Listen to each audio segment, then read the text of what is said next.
कि आपके भी ड्रोन में फ्लाइट टाइम कम मिल रहा है? देखिए, जनरली इसके दो रीजंस होते हैं। पहला ये है आपके ड्रोन का जो वेट है, ओवरऑल वेट, ये बहुत ज़्यादा है, या फिर आपकी जो बैटरी की कैपेसिटी है वो कम है।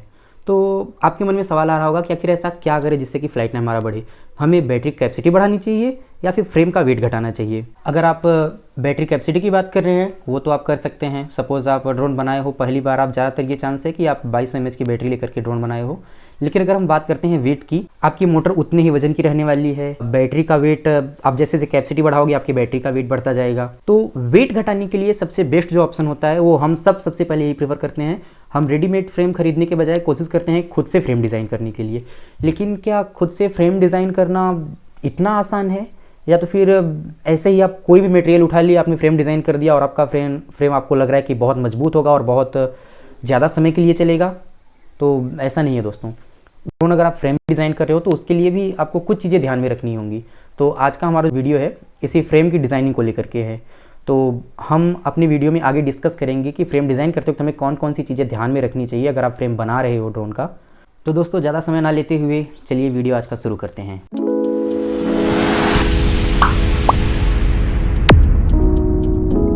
तो फ्रेम डिज़ाइन करते वक्त जो चीज़ सबसे पहले ध्यान में रखने लायक है वो है टाइप। आप कैटेगराइज कर सकते हो फ्रेम के टाइप को, जैसे कि स्टेबल फ्रेम, अनस्टेबल फ्रेम या न्यूट्रल फ्रेम। इसके ऊपर एक डेडिकेटेड वीडियो आने वाला है, लेकिन फिर मैं आपको ब्रीफिंग बता देता हूँ। देखिए, जो स्टेबल फ्रेम है वो आपको स्टेबिलिटी बहुत अच्छी देगा, लेकिन एफिशिएंसी आपके ड्रोन की घट जाएगी। जो अनस्टेबल फ्रेम है उससे आपको एफिशिएंसी ठीक ठाक मिल जाएगी, लेकिन आपका ड्रोन उतना स्टेबल नहीं होगा। और जो अनस्टेबल फ्रेम है इसके लिए आपको बहुत ही अच्छी क्वालिटी का फ्लाइट कंट्रोलर चाहिए, नहीं तो आपका जो ड्रोन है वो डेफिनेटली क्रैश होने वाला है। और जो दूसरी चीज़ है वो है नंबर्स ऑफ मोटर के अकॉर्डिंग आप कैटेगराइज कर सकते हो इसको। जैसे कि आप क्वाडकॉप्टर बना रहे हो, हेक्साकॉप्टर बना रहे हो या ऑक्टाकॉप्टर बना रहे हो। तो मैं आपको पहले बता देता हूँ। देखो, अगर आप क्वाडकॉप्टर बना रहे हो तो समझ लो कि आप बहुत ही लिमिटेड काम कर सकते हो उससे। जैसे कि आप कोई भी कैमरा उसके ऊपर माउंट कर दो जिससे आप वीडियो ले सकते हो, या फिर आप कोई सेंसर माउंट कर दो जिससे आप सर्वे कर सकते हो। और अगर आपको वेट लिफ्ट करना है, अगर आपको हैवी वेट लिफ्ट करना है तो आपको ऑक्टाकॉप्टर बनाना चाहिए। और इसके बीच में कहीं पर एग्जिस्ट करता है आपका हेक्साकॉप्टर। हेक्साकॉप्टर में आप कोई छोटे मोटे काम भी कर सकते हो अपना, और बहुत ज़्यादा तो नहीं, लेकिन एक लिमिटेड अमाउंट में आप वेट भी कैरी कर सकते हो। और अगर आप कोई स्प्रेइंग ड्रोन बना रहे हो जैसे कि एग्रीकल्चरल ड्रोन, तो उसके लिए आपको ऑक्टाकॉप्टर के साथ जाना चाहिए। जो तीसरी चीज़ है वो मैं इतना इंपॉर्टेंट नहीं मानता, जैसे कि जो मोटर का लेआउट है।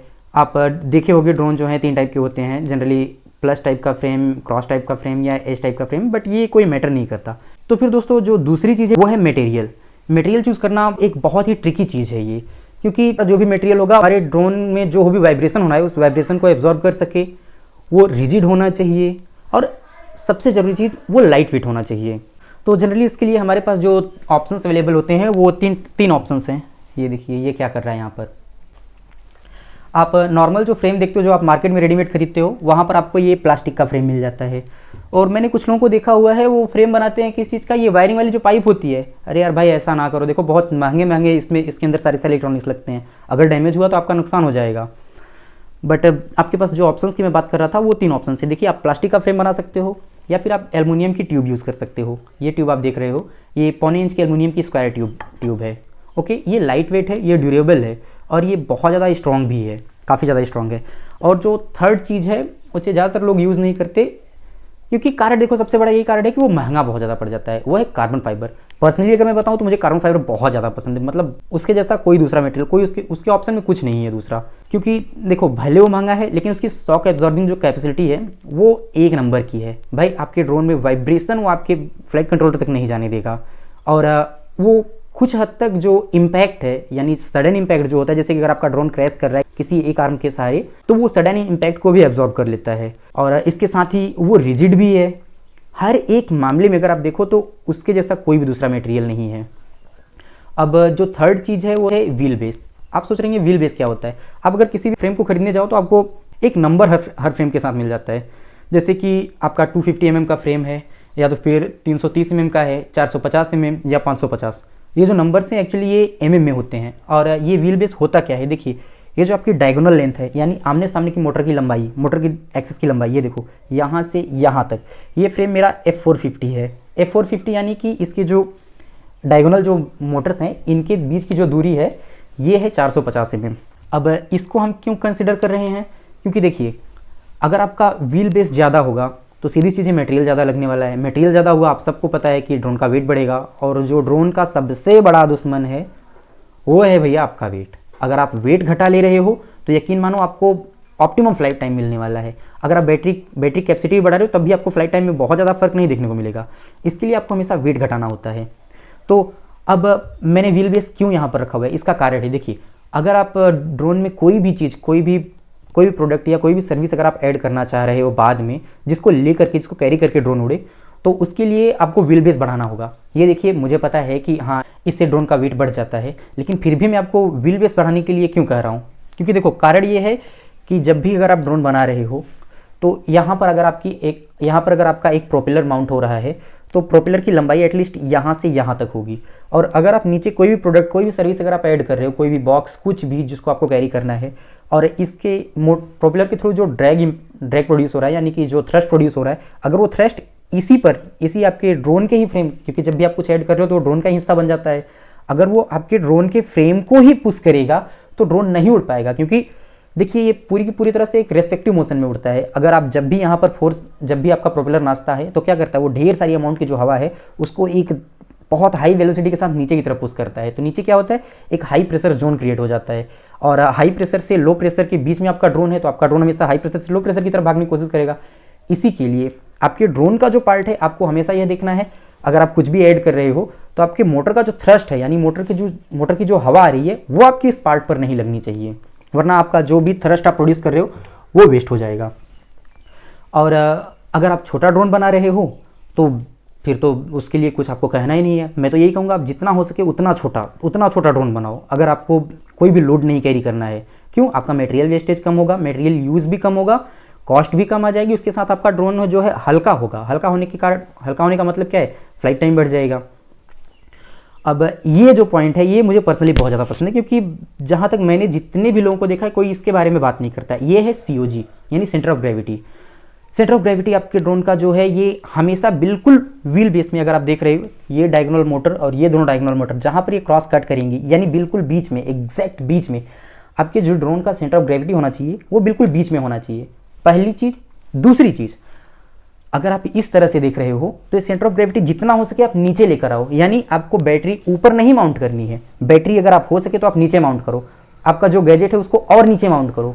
अब इससे क्या होगा, आपका ड्रोन जब भी किसी तरफ टिल्ट करेगा तो देखिए जो थ्रस्ट, जो टोटल ओवरऑल थ्रस्ट जनरेट होता है वो कहीं यहाँ पर होगा, थोड़ा ऊपर, और जो सेंटर ऑफ ग्रेविटी अगर ये नीचे है तो इतनी डिस्टेंस पर आपको एक कपल देखने को मिलेगा, और ये डिस्टेंस जितनी ज़्यादा होगी आपका ड्रोन उतना ही ज़्यादा स्टेबल होगा। ओके, तो फिर सेंटर ऑफ ग्रेविटी देखिए, सेंटर ऑफ ग्रेविटी ये वास्तव में बहुत ज़्यादा मैटर करता है। तो दोस्तों अगर आप बाकी किसी भी चीज़ पर ध्यान नहीं दे रहे हो, अगर आपके लिए स्टेबिलिटी बहुत ज़्यादा इंपॉर्टेंट है, तो मैं आपको यही कहूँगा आप इन दो चीज़ों पर सबसे ज़्यादा ध्यान दो। एक तो आपका जो फ्रेम का टाइप है वो स्टेबल टाइप का फ्रेम होना चाहिए, और दूसरी चीज़ सेंटर ऑफ ग्रेविटी जो आपके ड्रोन का है वो काफ़ी हद तक नीचे होना चाहिए। इसके बाद जो अगली चीज़ है वो है मेजरमेंट। मेजरमेंट क्या है, आपके ड्रोन का जो बिल्कुल मिड पॉइंट है, यहाँ से ये मोटर, ये मोटर, ये मोटर, ये मोटर, 4 मोटर, 6 मोटर, 8 मोटर, आप जो भी बना रहे हो, सारी की डिस्टेंस जो है वो सेम होनी चाहिए। उसके बाद क्या, स्टेबल टाइप के फ्रेम में अगर आप देखोगे तो सपोज ये मोटर है आपकी, ये मोटर स्टेबल टाइप के फ्रेम में कुछ इस तरह से लगी हुई रहती है, देखिए ऐसे इस तरफ झुकी, यानी कि जो ऊपर की टिप है ये अंदर की तरफ झुकी रहती है, और अनस्टेबल टाइप में ये थोड़ा बाहर की तरफ होती है, और जो आपका स्टेबल ड्रोन है, न्यूट्रल ड्रोन है, उसमें आपको बिल्कुल सीधा मिलेगा। तो अगर आप स्टेबल फ्रेम बना रहे हो, अगर आप कोई भी फ्रेम बना रहे हो, तो ये जो टिल्टिंग एंगल है आपको इसको भी ध्यान में रखना होगा। ये जो भी मोटर है आपकी जिस तरफ झुकी हुई है, अगर आप स्टेबल बना रहे हो, अगर अंदर की तरफ झुकी हुई है तो सामने वाली मोटर भी उतनी, और बाकी सारी मोटर उसी एंगल पर झुकी हुई होनी चाहिए। ये मेजरमेंट में एक बहुत ही इंपॉर्टेंट चीज़ है। इसके बाद जो अगला पॉइंट है वो वेट है, बट वेट के बारे में कुछ कहने की ज़रूरत नहीं है, क्योंकि देखिए जो वेट है, वेट आपके मटेरियल के ऊपर डिपेंड करेगा, आप जो मटेरियल चूज़ करोगे। अगर आप एल्युमिनियम यूज़ कर रहे हो तो आपको लाइट वेट मिलेगा, लेकिन हाँ इसमें थोड़ी सी वाइब्रेशन ये थोड़ा सा कम एब्जॉर्ब कर पाता है, स्ट्रॉन्ग है, कम मजबूती में कोई कमी नहीं है। और अगर आप प्लास्टिक यूज़ कर रहे हो तो आपको भारी मिलने वाला है। अगर आप कार्बन फाइबर पे स्विच कर रहे हो तो यकीन मानो उससे लाइट वेट कोई मटेरियल नहीं है ड्रोन बनाने के लिए एटलीस्ट, क्योंकि अगर आप देखो स्पोर्ट कार्स में भी तो वही मटेरियल यूज़ हो रहा है। और अगर आप किसी भी अच्छी कार या फिर अगर आप गाड़ियों में भी देखो तो आज के समय कार्बन फाइबर बहुत ज़्यादा यूज़ हो रहा है। अब जो सबसे लास्ट पार्ट है वो मैं आपके साथ डिस्कस कर लेता हूँ, वो है पार्ट्स की अवेलेबिलिटी। क्योंकि देखो अगर आप फ्रेम बना रहे हो, मैंने आपको पिछले वीडियो में बताया था कि मेरा जो ड्रोन है वो क्रैश हो गया था। अब मैं आपको बताऊं, उसके सारे के सारे पार्ट्स को निकाल करके मुझे यहाँ पर ये F450 में लगाना पड़ गया। कारण क्या है, वो फ्रेम तो टूट गया, लेकिन फ्रेम की जो एक स्पेयर आर्म है, वो आर्म मुझे कहीं नहीं मिल रही है। क्या मतलब फिर? आप अगर एल्युमिनियम का फ्रेम बना रहे हो, अगर आसपास में अगर आपके कहीं एल्युमिनियम इजीली आपको मिल नहीं सकता, तो अगर आपके ड्रोन का एक आर्म टूट गया या बेंड हो गया या कुछ भी हो गया, तो आप ऐसी कंडीशन में क्या करोगे? वो फ्रेम आपका बेकार हो गया, आपको फिर से उतना ही ज़्यादा परेशान होना होगा। और रही बात कार्बन फाइबर की, तो सीधी चीज़ है, उसका कोई दूसरा ऑप्शन है ही नहीं, आपको ऑनलाइन ही परचेस करना होगा।